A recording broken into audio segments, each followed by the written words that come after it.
Hello, my dear aspirants. A very warm welcome to all of you, Dignate Academy. Quantitative ആപ്റ്റിറ്റ്യൂഡിലുള്ള questions timer ഇട്ടുകൊണ്ട് 45 സെക്കൻഡ്സിനുള്ളിൽ ചെയ്യാൻ വേണ്ടിയിട്ടുള്ള ഒരു series നമ്മൾ ആരംഭിച്ചിട്ടുണ്ടായിരുന്നു. ഞാൻ വളരെ കുറച്ചൊരു 15-16 മിനിറ്റ് മാത്രമാണ് കഴിഞ്ഞ ഇതിന്റെ ആദ്യത്തെ പാർട്ട് ചെയ്തിട്ടുണ്ടായിരുന്നത്. നിങ്ങൾക്ക് 30-35 മിനിറ്റ്സുകളുടെ ലെങ്തി ആയിട്ടുള്ള വീഡിയോസ് കാണാൻ നിങ്ങൾക്ക് ബുദ്ധിമുട്ടില്ല എന്നാണെങ്കിൽ ഇനി അങ്ങോട്ടേക്കുള്ള വീഡിയോസ് ഞാൻ 30-40 മിനിറ്റുള്ള വീഡിയോസ് ആക്കാം. ആൻഡ് ഈ സീരീസ് നിങ്ങൾക്ക് ഇഷ്ടപ്പെടുന്നുണ്ടെങ്കിൽ റെലവന്റ് ആണെന്ന് നിങ്ങൾക്ക് തോന്നുന്നുണ്ടെങ്കിൽ ഡെഫിനറ്റ് ആയിട്ട് എനിക്ക് ലൈക്ക് തരണം, കമന്റ് ചെയ്യുക, നിങ്ങൾ സബ്സ്ക്രൈബ് ചെയ്യുക. ഇതുവരെ സബ്സ്ക്രൈബ് ചെയ്യാത്ത ആൾക്കാർ ഫ്രണ്ട്സ് സീരിയസ് ആയിട്ട് പഠിക്കുന്ന ആസ്പിരൻസ് ഉണ്ടെങ്കിൽ അവർക്ക് ഷെയർ ചെയ്ത് കൊടുക്കുക. Okay, thank you. And this is your next question. Your timer starts now. 45 seconds. Speed up.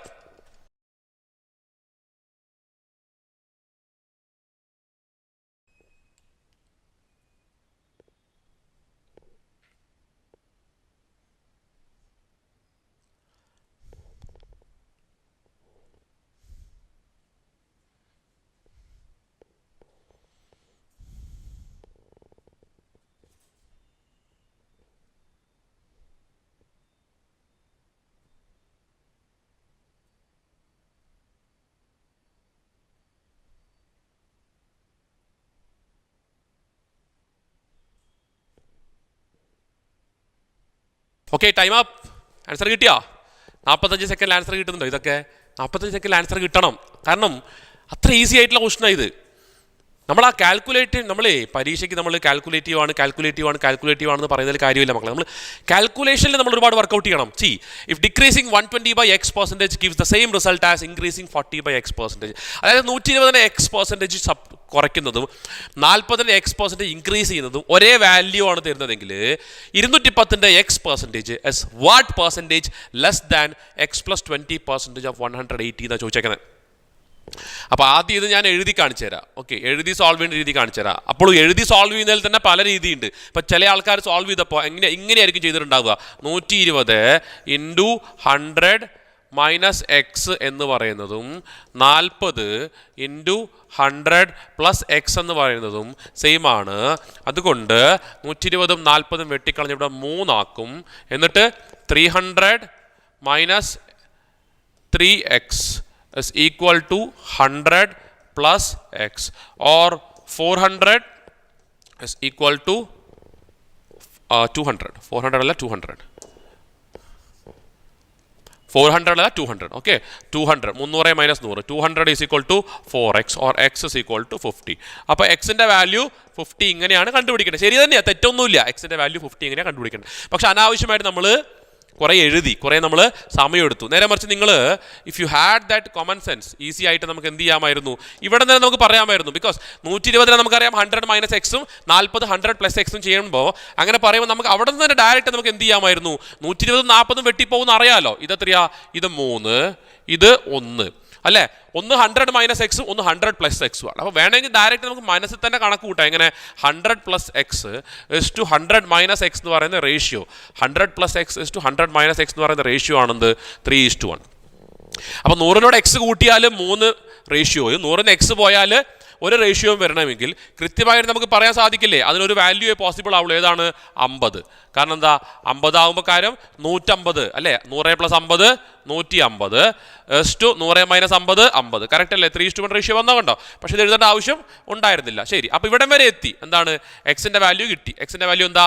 എക്സിൻ്റെ വാല്യൂ 50 കിട്ടി അല്ലേ? അപ്പോൾ എക്സിൻ്റെ വാല്യൂ 50 കിട്ടി. ഇനി എന്താ പറയുന്നത്? x% of 210. x% of 210 എന്ന് പറയുമ്പോൾ 210ന്റെ 50% എത്രയാ? അതങ്ങ് എഴുതി വെച്ചാൽ മതി. 105. 210ന്റെ 50% 105. S what percentage less than x plus 20% of 180. 180ന്റെ x plus 20 എന്ന് പറയുമ്പോൾ 50 20 70 അല്ലേ?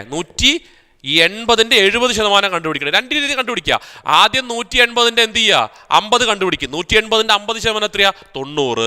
180ന്റെ 20% എത്രയാ? 36. 90 36 126. ശരി, അപ്പം നമ്പേഴ്സ് കിട്ടി. രണ്ട് നമ്പേഴ്സ് 126 ആണ്. ഇനി ക്വസ്റ്റൻ എന്താ? x% of 210 is what percent less than എന്നാ ചോദിച്ചേക്കണേ. എന്ന് വെച്ചാൽ എന്താ ഉദ്ദേശിക്കുന്നുള്ളൂ? 21 കുറവാണ് അല്ലേ? എത്രയാ കുറവ്? എത്രയാണ് അവിടെ കുറവ്? 21 കുറവാണ്. 21 അപ്പോൺ ആരെക്കാട്ട് ചോദിച്ചിരിക്കണേ? ഓഫ് 180. അതിനെക്കാട്ട് എത്ര കുറവാണെന്ന് ചോദിച്ചിരിക്കണം. അപ്പോൾ ഡിനോമിനേറ്ററിൽ ആര് തന്നെ വരണം? യെസ്, ആ 126 തന്നെ വരണം. ബിക്കോസ് 180യുടെ 70% 126 ആണ്. കൃത്യമായിട്ട് ഇവിടെ എത്ര പ്രാവശ്യം പോവും? 1/6. So the answer is 16 2/3. എത്ര പേർക്ക് കിട്ടി? ഈസി ആയിരുന്നു കേട്ടോ. പക്ഷേ സോൾവ് ചെയ്യുമ്പോൾ നോക്കി എത്ര എഴുതിയിട്ടുള്ളൂ. മറ്റേ നിങ്ങൾ 100 - x × 120 = 100 അങ്ങനെ ചെയ്ത സമയം കളയരുത്. ഓക്കെ, അപ്പോൾ എല്ലാവരും ചെയ്യുന്നത് ശരിയാണ്, എല്ലാവരും ചെയ്യുന്നത് ശരിയാണ്. പക്ഷെ നമുക്ക് മക്കളെ ശ്രദ്ധിക്കുക, ഈ 45 സെക്കൻഡിൽ ചെയ്യുന്ന ക്വസ്റ്റ്യൻ നിങ്ങൾ 1 മിനിറ്റ് ആക്കിയാൽ ഉത്തരം നിങ്ങൾക്ക് കിട്ടും. പക്ഷെ അവിടെ ഒരു 15 സെക്കൻഡ് നിങ്ങൾ അഡീഷണലി എടുക്കുകയാണ്. ഈ 15 സെക്കൻഡ് വെച്ചിട്ട് ഒരു 4 ക്വസ്റ്റ്യൻ കഴിയുമ്പോഴത്തേക്ക് 1 മിനിറ്റ് അവിടെ നമുക്ക് സേവ് ചെയ്യാൻ വേണ്ടിയിട്ട് പറ്റും.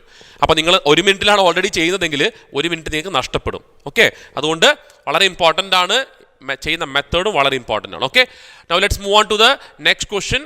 This is your question and your timer starts now.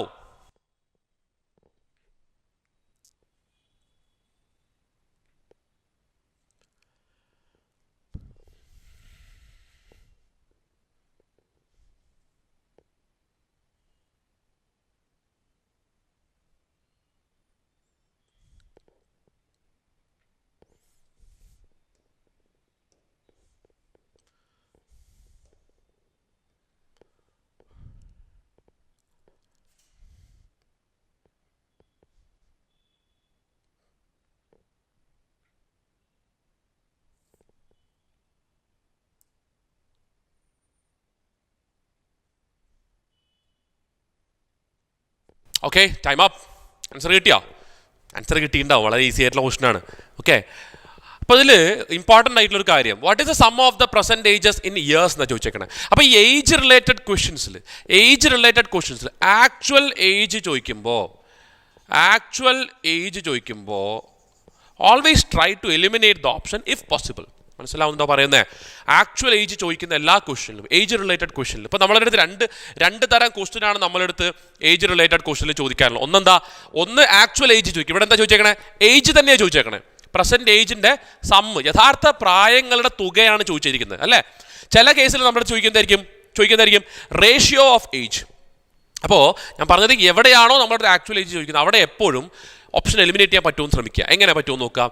7 years ago, 7 വർഷം മുമ്പ്, the ratio of ages of A and B was 4:5 എന്ന് പറയുമ്പോൾ 7 വർഷം മുമ്പ് എയുടെയും ബിയുടെയും ഏജിൻ്റെ റേഷ്യോ 4:5 ആണെന്ന് പറയുമ്പോൾ കൃത്യമായിട്ട് നമുക്ക് കാര്യം പറയാൻ പറ്റും. 7 വർഷം പുറകോട്ട് പോകുമ്പോൾ എയ്ക്കും 7 വയസ്സ് കുറയും, ബിക്കും 7 വയസ്സ് കുറയും. അപ്പോൾ ടോട്ടൽ ഒരു 14 വയസ്സ് പുറകോട്ട് പോയി കഴിഞ്ഞാൽ റേഷ്യോ 9ന്റെ മൾട്ടിപ്പിൾ ആയിട്ട് വരും.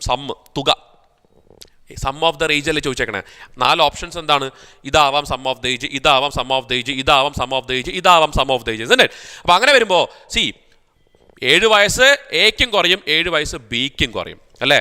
അങ്ങനെ വരുമ്പോൾ 14 വർഷം പുറകോട്ട് പോയി കഴിയുമ്പോൾ 14 വയസ്സ്, 14 എന്ന് പറയുന്ന നമ്പർ പുറകോട്ട് പോയി കഴിയുമ്പോൾ 9ന്റെ മൾട്ടിപ്പിൾ ആയിരിക്കണം നമ്മളുടെ വാല്യൂ അല്ലേ. അപ്പോൾ 41 എൻ്റെ ആൻസർ എങ്കിൽ 41 നിന്ന് 14 പുറകോട്ട് പോയാൽ എന്താ വരിക? 41 - 14 27. ഓക്കെ, 9ന്റെ മൾട്ടിപ്പിൾ ആണ്. So this is A possible answer. 82 - 14 എന്ന് വരാം. 82 - 14 എന്ന് പറയുമ്പോൾ 68.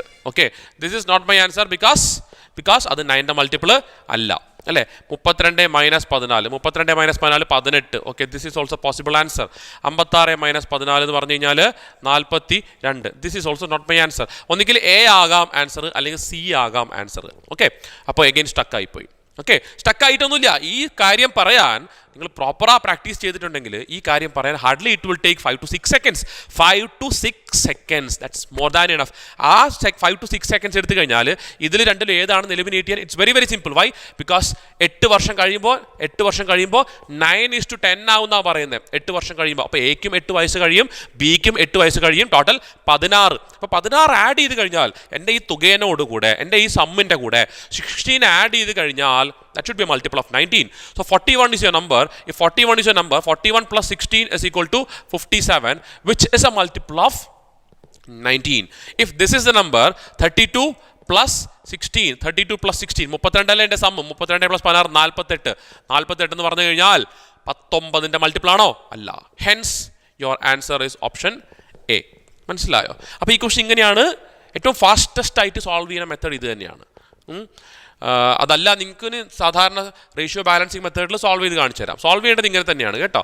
ശരി, റേഷ്യോ ബാലൻസിങ് എന്താ? റേഷ്യോ ബാലൻസിങ് അറിയാലോ. 7 years ago, the age of A and B was 4:5 എന്ന് പറയുമ്പോൾ 7 വർഷം പുറകോട്ട് പോകണം. 7 വർഷം പുറകോട്ട് പോകണം. പിന്നെ 8 വർഷം കഴിയുമ്പോൾ 9:10 ആണ് അവരുടെ ഏജ് എന്ന് പറയുമ്പോൾ 8 വർഷം മുമ്പോട്ടും പോകണം 9:10.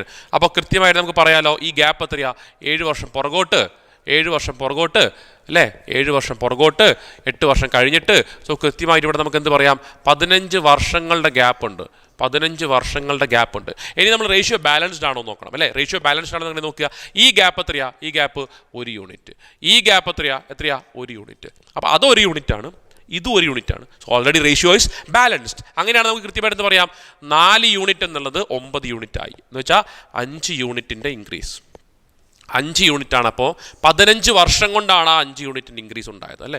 റേഷ്യോ ബാലൻസിംഗ് ഒക്കെ എല്ലാവർക്കും അറിയുന്നതായിരിക്കും, സിമ്പിൾ ആയിട്ടുള്ള കാര്യമാണ് അല്ലേ. 1 യൂണിറ്റിൻ്റെ വാല്യൂ 3 ഇയേഴ്സ്, 1 യൂണിറ്റിൻ്റെ വാല്യൂ 3 ഇയർ. കണ്ടുപിടിക്കണം എന്താ? പ്രസന്റ് ഏജിൻ്റെ സംഭവം കണ്ടുപിടിക്കണം. അപ്പോൾ ഇവിടെ 9 യൂണിറ്റ് കിട്ടുമല്ലോ. 9 യൂണിറ്റ് എത്ര വരും? 9 യൂണിറ്റ് എന്ന് പറഞ്ഞു കഴിഞ്ഞാൽ 9 യൂണിറ്റ് എന്ന് പറഞ്ഞാൽ 27 ഇയർ. 9 യൂണിറ്റ് എന്ന് പറഞ്ഞാൽ 27 വയസ്സെന്ന് കിട്ടും. അതെന്താണ്? അത് 7 വർഷം മുമ്പുള്ള എയുടെയും ബിയുടെയും പ്രായത്തിൻ്റെ തുകയാണ് 27 എന്ന് പറഞ്ഞാൽ. അപ്പോൾ 7 വർഷം മുമ്പ് എക്കും 7 വയസ്സ് പുറകോട്ട് പോകും, ബിക്കും 7 വയസ്സ് പുറകോട്ട് പോകും. ഇപ്പോഴത്തെ ഏജ് കിട്ടണമെങ്കിൽ 27ൻ്റെ കൂടെ 14 ഇയർ ആഡ് ചെയ്യണം. 7 ആരുടെയാണ്? എയുടെയാണ്. മറ്റേ 7 ബിയുടെയാണ്. ടോട്ടൽ എത്ര വരും? Total 41 year.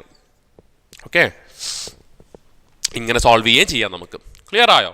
Okay, shall we move on to the next question? Okay, so here's your next question and your timer starts now.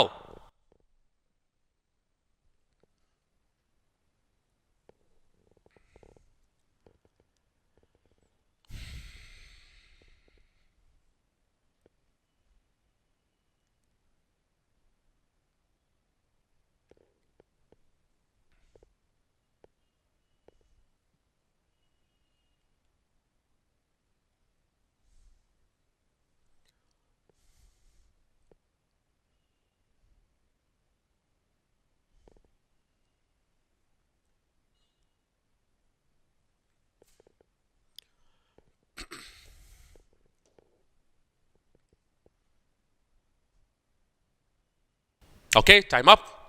Answer കിട്ടിയോ? The income of A is 25% more than that of B, and the income of C is 65% less than that of the sum of the income of A and B. Okay, income of C is what percentage less than income of A? So clearly എയുടെയും ബിയുടെയും സിയുടെയും ഇൻകത്തിൻ്റെ ratio ആണ് നമുക്ക് വേണ്ടത്. So നമുക്ക് A is to B is to C എന്ന് എഴുതാം. A is to B is to C എന്ന് എഴുതുമ്പോൾ the income of A is 25% more than 25% more than that of B എന്ന് പറയുമ്പോൾ കൃത്യമായിട്ട് 1/4 കൂടുതൽ. So this is 5, I am taking it as 50. So this is 50, so this will be 40. And C എന്താണ്? എയുടെയും ബിയുടെയും ഇൻകത്തിൻ്റെ സമ്മിൻ്റെ, അതായത് 90യുടെ 65% less എന്ന് പറയുമ്പോൾ 90യുടെ 35%, 90യുടെ 35/100 കണ്ടുപിടിക്കേണ്ട എയുടെയും സിയുടെയും ഇൻകത്തിൻ്റെ റേഷ്യോ ബേസ് ചെയ്തിട്ടുള്ള ഒരു കാര്യമാണ്. Income of C is what percentage less than that of the income of. Okay, അപ്പം എന്ത് ചെയ്താൽ മതി? ഇയാളെ എടുക്കുക, അത് രണ്ടും മാത്രം മതി നമുക്ക് കേട്ടോ. A is to C, ഞാൻ A is to C എഴുതാൻ പോകണേ. എ എത്രയാ? 50. ഇയാൾ എത്രയാ? 90 × 35/100 എന്ന് പറയുമ്പോൾ നമുക്ക് എടുക്കാം 50. ഈ 0 വെട്ടിപ്പോവും, ഈ 0 വെട്ടിപ്പോവും. 5 ഇവിടെ 7 പ്രാവശ്യം, 5 ഈ 5 വെട്ടിപ്പോവും. Okay, so what is ratio? 100 ഇങ്ങോട്ടേക്ക് വരുമ്പോൾ ഇവിടെ എയുടെ വാല്യൂ 100, സിയുടെ വാല്യൂ 63. കഴിഞ്ഞു. ഡയറക്റ്റ് എനിക്ക് എയുടെ വാല്യൂ കിട്ടി 100, സിയുടെ വാല്യൂ 63 കിട്ടി. What is the question? Income of C is what percent less than income of C is what percentage less than the income of A. Already എയുടെ വാല്യൂ 100 ആണ്. So clear ആയിട്ട് എന്ത് ചെയ്താൽ മതി? വേറെ ഒന്നും ചെയ്യേണ്ട കാര്യമില്ല. 100 - 63, 37 is the right answer for this question. Very simple and silly question it was. Okay, again CGL 2019 tier 1 question I believe. Okay, question and your timer starts now.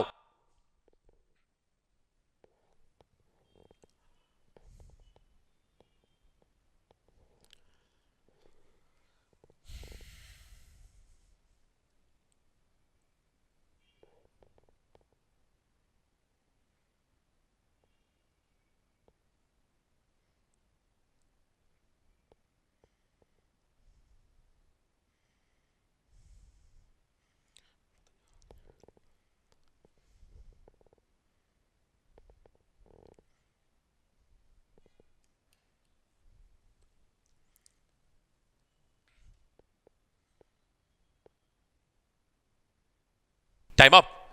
അപ്പോൾ ആൻസർ കിട്ടിയോ? What is the question? Anu allows a 20% discount on the marked price of an article and still makes a profit of 25%. Okay? അപ്പോൾ marked പ്രൈസിൻ്റെ കാര്യം പറയുന്നുണ്ട്, ഡിസ്കൗണ്ടിൻ്റെ കാര്യം പറയുന്നുണ്ട്, അവിടെ തന്നെ പ്രോഫിറ്റിൻ്റെ കാര്യം പറയുന്നുണ്ട്. അപ്പോൾ നിങ്ങൾ എപ്പോഴും ഓർത്ത് വെക്കേണ്ട ഒരു കാര്യം, ഒരു ക്വസ്റ്റ്യനിൽ മാർക്ക്ഡ് പ്രൈസിനെ പറ്റിയും ഡിസ്കൗണ്ടിനെ പറ്റിയും പ്രോഫിറ്റിനെ പറ്റിയും ഒക്കെ പറയുകയാണെങ്കിൽ ഓൾവേസ് റിമെമ്പർ MP/SP/CP റേഷ്യോ നമുക്ക് കണ്ടുപിടിക്കണം. എന്താണ്? ഒരേ ക്വസ്റ്റ്യനിൽ തന്നെ മാർക്ക്ഡ് പ്രൈസിനെ പറ്റിയും ഡിസ്കൗണ്ടിനെ പറ്റിയും പറയുകയാണ്, അല്ലെങ്കിൽ ഒരേ ക്വസ്റ്റ്യനിൽ തന്നെ ഡിസ്കൗണ്ടിനെ പറ്റിയും പറയുകയാണ്, പ്രോഫിറ്റിനെ പറ്റിയും പറയുകയാണെങ്കിൽ അവിടെ മാർക്ക്ഡ് പ്രൈസും വരും, സെല്ലിംഗ് പ്രൈസും വരും, കോസ്റ്റ് പ്രൈസും വരും. അപ്പോൾ അങ്ങനെയാണെങ്കിൽ ഇവിടെ 20% ഡിസ്കൗണ്ട് കൊടുത്തു, അതിനുശേഷം അയാൾ 25% ലാഭം ഉണ്ടാക്കി എന്ന് പറയുന്നത്. അയാൾക്ക് കിട്ടിയ ലാഭം 44.80 on the sale of the article. Okay, മൊത്തം വിറ്റപ്പം 44.80 ആണ് അയാൾക്ക് ടോട്ടൽ കിട്ടിയ അയാളുടെ പ്രോഫിറ്റ് എങ്കിൽ അയാളുടെ കോസ്റ്റ് പ്രൈസ് എന്താണെന്നാണ് ചോദിച്ചേക്കുന്നത്, CP എന്താണെന്നാണ് ചോദിച്ചിരിക്കുന്നത്. ഓക്കെ, അപ്പോൾ റിമെമ്പർ എന്താ ഞാൻ പറഞ്ഞത്, always selling price, cost price, marked price, ഇതിൽ കണക്ഷൻ ആരെയാണ് കണക്ട് ചെയ്യുന്നത്, ആരാണ് ഇവിടെ കണക്ട് ചെയ്യുന്നത്? Connecting link actually selling price ആണ് അല്ലേ, ബിക്കോസ് പ്രോഫിറ്റ് കിട്ടുന്ന കണക്ക് പറയുമ്പോൾ സെല്ലിംഗ് പ്രൈസും CP തമ്മിലൊരു ബന്ധമുണ്ട്, ഡിസ്കൗണ്ടിൻ്റെ കണക്ക് പറയുമ്പോൾ മാർക്ക്ഡ് പ്രൈസും SP തമ്മിലൊരു ബന്ധമുണ്ട്. So clearly marked price SP തമ്മിൽ ബന്ധമുണ്ട്, SP/CP തമ്മിൽ ബന്ധമുണ്ട്. So connecting link is selling price. അപ്പോൾ അതുകൊണ്ട് ആ സെല്ലിംഗ് പ്രൈസിനെ തന്നെ നിങ്ങൾ എപ്പോഴും എവിടെ എടുത്താൽ മതി, നടുവിലെടുത്താൽ മതി കേട്ടോ. അപ്പോൾ ഞാനിവിടെ മാർക്ക്ഡ് പ്രൈസിൻ്റെയും സെല്ലിംഗ് പ്രൈസിൻ്റെയും കോസ്റ്റ് പ്രൈസിൻ്റെയും റേഷ്യോ എഴുതാൻ പോവുകയാണ്. റേഷ്യോ പറഞ്ഞോ, എന്താ ആദ്യം പറഞ്ഞിരിക്കുന്നത്? ആദ്യം ഡിസ്കൗണ്ടിനെ പറ്റിയാണ് പറഞ്ഞിരിക്കുന്നത്. എന്താണ്? 20% ഡിസ്കൗണ്ട് കൊടുത്തു. 20% ഡിസ്കൗണ്ട് എന്ന് പറയുമ്പോൾ ഓക്കെ 1/5, 5ൻ്റെ സാധനം 4ന് കൊടുത്തു എന്നാണ് പറയുന്നത്. അപ്പോൾ മാർക്ക്ഡ് പ്രൈസ് 5 ആണ്. ഓക്കെ, സെല്ലിംഗ് പ്രൈസ് അപ്പോൾ 4 ആണ്, 20% ഡിസ്കൗണ്ട് കൊടുത്തു. സോ കൃത്യമായിട്ട് അതേ 4നെ തന്നെ ഇവിടെ എഴുതണം, നമുക്കറിയാം. റേഷ്യോ അറിയാലേ, റേഷ്യോയിലെ കോൺസെപ്റ്റ് ആണ് അല്ലേ, അതേ 4നെ തന്നെ നമ്മളിവിടെ എഴുതും, മെത്തേഡാണ് അല്ലേ.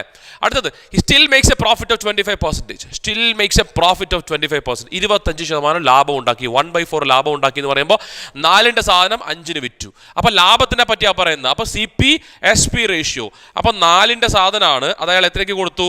അത് അയാൾ 5ന് കൊടുത്തു. അപ്പോൾ ഇവിടെ നമ്മൾ എന്തിനെ തന്നെ എഴുതണം? ഇവിടെ നമ്മൾ അതേ 5നെ തന്നെ എഴുതണം അല്ലേ. ഇങ്ങനെയല്ലേ ചെയ്യുക? ഇങ്ങനെ തന്നെ ചെയ്യാൻ വേണ്ടി ശ്രമിക്കുക. ഇതാണ് അതിൻ്റെ ഏറ്റവും ഫാസ്റ്റസ്റ്റ് ആയിട്ടുള്ള അപ്രോച്ച്. ഇനി 5 × 5 25, അതാണ് മാർക്ക്ഡ് പ്രൈസിൻ്റെ വാല്യൂ. 4 × 5 20, അതാണ് സെല്ലിംഗ് പ്രൈസിൻ്റെ വാല്യൂ. 4 × 4 16, അതാണ് കോസ്റ്റ് പ്രൈസിൻ്റെ റേഷ്യോ. So the ratio between MP/SP/CP കിട്ടി. MP-യുടെ മാർക്ക്ഡ് പ്രൈസിൻ്റെ സെല്ലിംഗ് പ്രൈസിൻ്റെ CP-യുടെ റേഷ്യോ കിട്ടി 25, 20, 16. എന്താ പറയുന്നത്? പ്രോഫിറ്റിനെ പറ്റി ഇവിടെ പറഞ്ഞിട്ടുണ്ട്. 44.80 ആണ് പ്രോഫിറ്റ് എന്ന് പറഞ്ഞിട്ടുണ്ട്. എന്താണ് പ്രോഫിറ്റ്? SP-CP അല്ലേ,